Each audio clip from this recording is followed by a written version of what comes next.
Man, a lot of shooters love to hate on the Winchester push feed Model 70s. And why is that? Is it a bad rifle? Actually, not at all. It's a darn good rifle. The trouble is, it was the follow-up on what was one of the greatest rifles of all time, which was the pre-64 Model 70 with the Mauser-based action, with a controlled round feed and that clock extractor that's so strong and reliable, the fixed mechanical ejector. So what happened? Well, the Remington 700 was introduced in 1962 and threatened sales of the traditional pre-64 Model 70 with its expensive action. And in the early 1960s, skilled craftsmanship were retiring in droves. These are the guys that were trained between the world wars and had served building hand-fit, hand-tuned, and honed actions and rifles, handguns, whatever, for 40 years or more, through the world wars and on to about 1960. So skilled labor was becoming scarce, and the younger generations didn't want to pick up the torch. They didn't want to put in the time to go through their apprenticeship and their journeymanship and so forth to become those master craftsmen that were needed to build large quantities of the Model 70 controlled feed rifle. And costs were becoming prohibitive. Winchester hired a top executive from Ford and said, fix this because we're not making any money. Our margins are gone. The Remington 700 is threatening our sales badly. We need a rifle that's much less expensive to produce. And so they completely revamped the Model 70, and in 1964 they brought out the push feed version. Now, to guys that wanted to hunt dangerous game or that really relied on the controlled feed actions of the Mauser type, whether it's a Springfield 1903 or a 98 German Mauser, whatever, that they'd learned to trust their lives to fighting through both world wars, they were pretty unenchanted by the new push feed rifle. But the fact is, it's a darn good design. It has a very strong extractor that's embedded in the right hand recoil lug, so it pulls cartridge cases straight out the side of the ejection port instead of up at an angle. It's got a built-in, machined integral to the front receiver ring recoil lug. Both of those things are superior to the Remington Model 700. They're both stronger and more consistent. The bolt itself is incredibly smooth. The finish on these Model 70 classics at the time they were called the XTR rifle. This one's a featherweight. You can kind of see by the fleur-de-lis pattern and the checkering here, the light profile barrel and so forth. Well, the finish was generally really, really nice. These are great rifles. They just weren't controlled feed rifles. And as I mentioned, that just didn't set well with a lot of people that had learned to trust the rifleman's rifle, as it was called, that traditional Model 70. The one thing that Winchester probably could have done to make its push feed action better on all counts than the Remington 700 would have been to give it a round bottom. But instead, the company chose to stick with a square bottomed action, and that does have some advantages, but generally only when bedded to bench rest grade levels of inletting in that stock. The round action is inexpensive to produce. That's what Remington, it's one of the reasons Remington designed the Model 700 as it is, with a what do you call it, a secondary recoil lug that you have to install after the action is built, between the barrel and the action, instead of machined in like this one. And it could just be built out of round bar stock, machined on a lathe, turned and so forth. So the Model 70 flat-bottomed action is harder to bed for accuracy. That's the other great advantage of a Remington 700 type. It naturally wedges itself down into its stock mortise and finds a comfortable equilibrium that's very, very consistent. That's one reason that Remington 700s are so easy to make accurate. At any rate, those are some of the characteristics that made the Model 70 push feed both controversial and yet also pretty darn good. There's one other too, and that's this 3-position safety. And these still block the firing pin when they're engaged, so that firing pin can't fall and detonate the cartridge. All of the Remington type and every other 2-position lever type safety on the side of your stock there, rather than attached to the bolt, all they do is block the trigger. So if your sear fails, your firing pin can still hit the primer of a fresh cartridge that's in the chamber and make that rifle fire. This one, with that firing pin locked in place by that 3-position safety, is a much more robust and like doubly safe. It's an overbuilt type of safety. So all the way back, locks the bolt down too. That's another great thing I really like. Mid position, you can open the bolt to clear your chamber with the safety still engaged, and then of course all the way forward to fire. Another small feature that is superior to the Remington 700, and don't get me wrong, I love Remington 700s. The bolt release is right here on the back of the action, rather than being housed in front of the trigger and a little awkward push button that you have to push down here that slides across the trigger and releases the bolt catch. This is really easy to take the bolt out of for maintenance or whatever. So what do we have right here? This nice little rifle that I'm using to make this video belongs to a friend of mine. It's not mine. It is a featherweight in 257 Roberts, which is just as cool as they come. As I've kind of demonstrated, that bolt is just slicker than grease. Works really nicely. I've never fired it yet. Now my friend had this stock cut down for his wife, who's a petite little gal. Had a nice squishy recoil pad put on, profiled on the top, so it'll help prevent her from catching the top of that rubbery recoil pad in baggy clothing, right? Or a coat when she raises it to shoot. It's nicely done. It was done by a professional gunsmith. Personally, I would never do that to one of these rifles because I haven't dated this yet, but it's got to be approaching 50 years old, right? 40 for sure at least. And it's a beautiful little rifle, perfectly preserved. The finish on it is wonderful, and I suspect it's probably going to shoot pretty good. How good? For the day, you know, anything under 1.5 inches average was pretty good when these were built.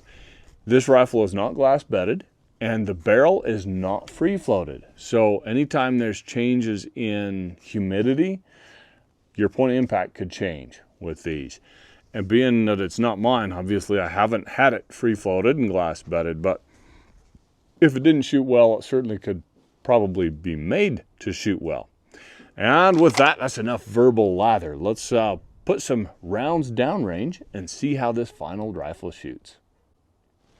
All right, we got a couple different loads to test here. One is a Nosler, it's a 100 grain partition, and that one's rated at 3,000 feet per second. These are both plus P 257 Roberts loads. And then this one is a 117 grain Hornady SST. And probably going to start with that one. We'll just see how she does. All right, we've switched angles here a little bit just to give you a different look at this nice little rifle. And a loader, install the hearing protection, go to work. Smooth as butter. By the way, when shooting these old rifles that aren't free floated, it's generally best to try and put your rest right underneath the front receiver ring and that main front action screw, so you're not pushing too much on any position of that fore end up front. Now, my friend claims this is sighted in. We're going to find out here in just a minute. Beautiful little vintage 2-7 Leupold scope on it. Fire in the hole. Check the spotting scope, see where we landed. Unfortunately, I don't have my backup camera with the spotting scope to film my impacts downrange, so I can't show you that. The bullet landed 2 inches right and 4 inches above point of aim, I don't know what load my friend has this sighted in with, but we're close enough that, you know, certainly could be zeroed with his load. Trigger's pretty stout. Check our group again. All right, that group isn't too great. It's about 3 inches, maybe a shade more. Maybe this rifle just needs a minute to settle in, get the bore fouled properly with this specific load, and we'll give it another try. Maybe it just doesn't like this ammo. Maybe the barrel needs to be free floated in that forend. We'll find out. Okay, so because I don't have my spare camera to show the impact, figured I'd just walk down here and show you real quick. That's first, second, and third shots out of this rifle at 100 yards. As you can see, pretty big group. All right, figured we'd give you another angle on this fine little rifle. Let's see if the second group is any better.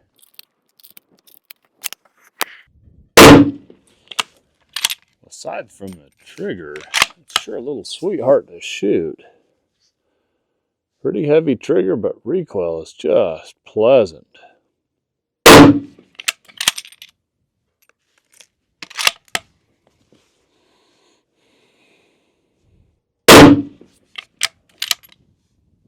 All right, much better. This group's down probably under 2 inches. I'm going to go ahead and let the rifle cool really well and then fire a third group, but it's certainly improved since that first one. Presumably just because the bore's getting fouled with that type of ammo. Sometimes it requires that.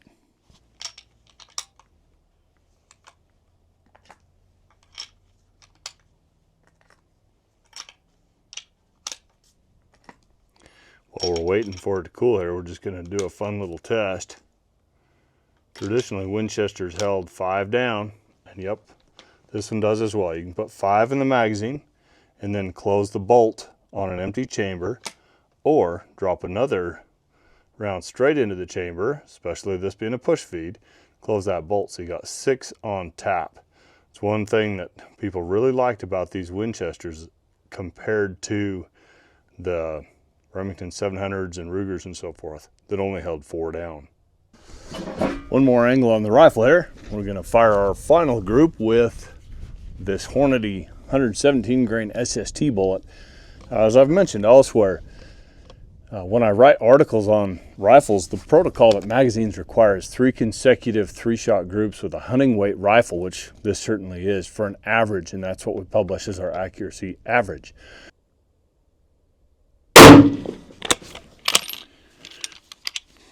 Well, for sure, a lighter trigger and a little higher magnification scope would make it easier to shoot little groups at 100 yards.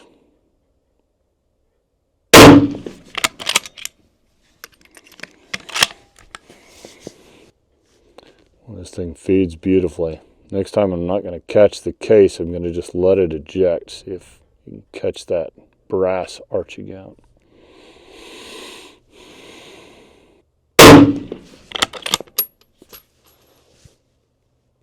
Very nice, smooth. I can't see the group through this little 7-power scope, but the rifle sure feels good. Let's check our velocity here. So it looks like we've got an average here of 2,837 feet per second. The extreme spread, I don't know if you can see this, but it's 93 feet per second. Standard deviation is 19 feet per second. And if we go back in there and look at the shot list, there's probably one that's a big deviation from the norm. There is one that's 34. I'm not going to worry about it too much. It's factory ammo. It is what it is. It's not too bad for a quarter bore cartridge that's really only ever going to be used probably inside 300 yards or so. That'll do just fine. Okay, I just looked at that last group. 2 are really close together and the other one's out quite a bit. So I'm going to give myself a mulligan and fire one more round with this little rifle and see if it does better with that.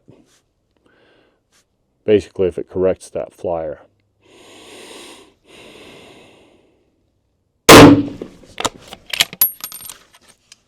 Go have a look. Well, I can't even see that hole, so I'm going to grab the camera and we'll go downrange and look at the target. All right, here we go. This is the second group. As you can see, that's pretty decent for an older vintage rifle. This was the third group, and I want to believe there's 2 holes right there. I'm not seeing anywhere else, and it looks kind of oblong, but then I can't be sure. It also looks like there's 2 holes right there. Any which way, I don't think that this rifle absolutely loves that 117 grain Hornady SST load. So we're going to move on and try the 100 grain partitions. Barrel's still a tad warm, not too bad. While we're waiting for it to cool, I want to show you an idiosyncrasy of these rifles and the earlier Winchesters, any type of rifle with a 2-piece bottom metal. So this has a trigger bow that's fit with 2 screws, and then your floor plate and any magazine box housing is fit with 1 screw up front here. This center screw is meant to be kept very, not loose, but just barely finger snug. The action is meant to bridge, basically its primary contact points are the rear screw and the front screw. If you torque this one down, you can bend that action slightly, sway back, and introduce all kinds of inconsistencies that just throws off the way it shoots. So always check that screw, torque your front and backs to appropriate spec, right? But keep that middle screw on any action of this type just barely finger tight. Yeah, I think we're about there. We can go ahead and shoot the partition load. All right, we got a fresh target downrange. We got a fresh load to try. 100 grain Nosler partition in Nosler custom ammunition, rated at 3,000 feet per second. We'll see how she does.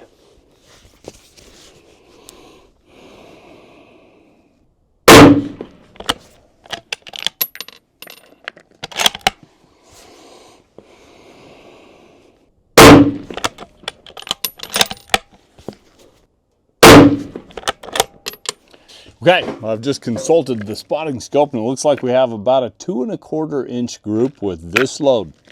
Let the barrel cool and try another one. All right, group 2 with a 100 grain partition load. Looks like we're averaging 2,942 feet per second so far. Probably being it's a 22 inch barrel. I bet that 3,000 foot per second rating is with a 24 inch barrel.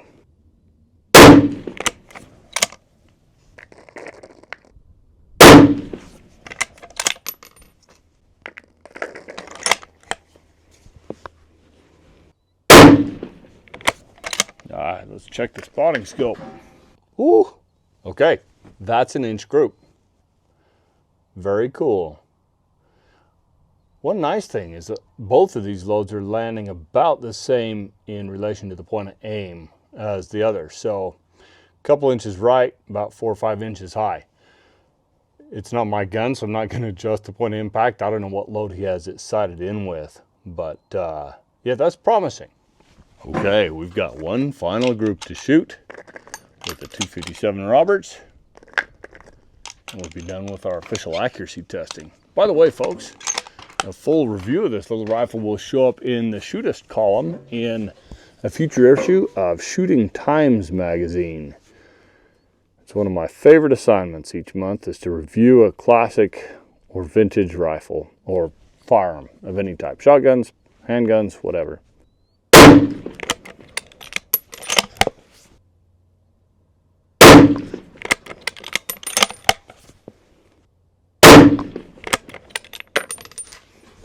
Let's check the spotter.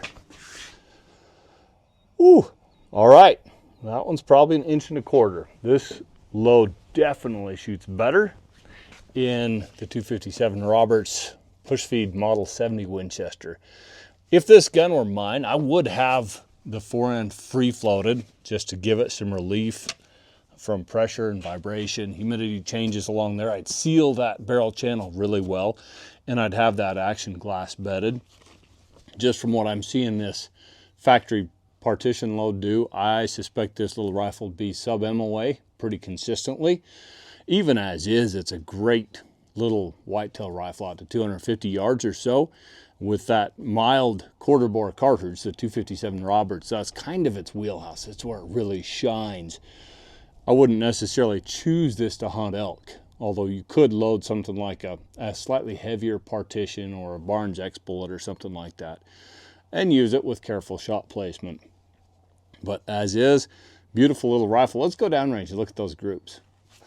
First, real quick look at the ammunition we're shooting in it. So this is that nozzler load right there. We're going to just do a session summary and see what we've got here. Average is 2,948 feet per second, basically 2,950. Jives perfectly with that 50 foot per second velocity loss I would anticipate from a 22-inch barrel compared to a 24. Extreme spread and standard deviation are pretty wide. 102.8, 103 on the extreme spread and basically 31 on your standard deviation. I would put money down that if we go into our shot list, we're going to find a couple of big deviations. Shot number 9 right there, 49 feet per second off the mean. So I'm actually going to delete that one. And then I'm going to look at the rest here. You never know when you get either a weird load or a misreading from your chronograph. Now shot number 2 was 47.6 low. So there's where we had our giant spread. I am seeing some other big discrepancies, 31.7, 40.6, and so forth. So I do think that this load, even though it's fairly accurate, does have a pretty big extreme spread. But after eliminating those two outliers, we've got 2948.9, so right there, 2950. For the average, extreme spread is 72, standard deviation is 21.6, so still pretty wide. For the purposes of this cartridge, wouldn't bother me a bit. This is a 250, 300 yard rifle. Okay, here we have our target with the 100 grain nozzler partition in the 257 Roberts. That's the first group, as you can see, a little over 2 inches. Second group, much better, right? Right around an inch. And then the third group right here is probably 1.25 inches, maybe a tad more. But certainly the rifle likes this load better than the previous one. All right, folks, much as I love the Remington 700, and I do love it, I'm gonna stick my neck out and say something that may be a little unpopular. I think that the Wright push feed Model 70 is a better rifle. To give it its due, the Remington 700 is extremely easy to make accurate because of the round bottomed action and the way that its parts interplay in that action. And it's also, of course, certainly the most configurable and customizable of all the modern bolt actions. If you want to build a precision hunting rifle, something like that, fantastic. It's an extraordinary design. However, if you want a classic looking rifle that looks great, feels great, and is really robust and durable, I think if you take one of these push feed Model 70s, glass bed the action, free float the barrel, you've got a better rifle. You may have to have a trigger job done as well. Get that trigger down around 2.5 pounds or so. But it'll come with a beautifully blued barrel in action, much stronger extractor than the Remington has, the integral recoil lug on the action, incredibly smooth bolt, 3-position, very reliable safety. It's just an extremely good rifle. So if you're in the market for something that won't break the bank, looks beautiful, and is a very, very well-built rifle, check these out, especially this featherweight version. It's my favorite of them with the fleur-de-lis checkering, slightly slender, shorter barrel. They'll run about $600 to $1,200 depending on condition and the cartridge it's chambered in. Really, really nice rifle. Thanks for tuning in today, folks, and watching the Backcountry Hunting Podcast here on YouTube. I'm Joseph Von Benedict, here with my friend's lovely little 257 Roberts Winchester push feed rifle. And we'll see you in the backcountry.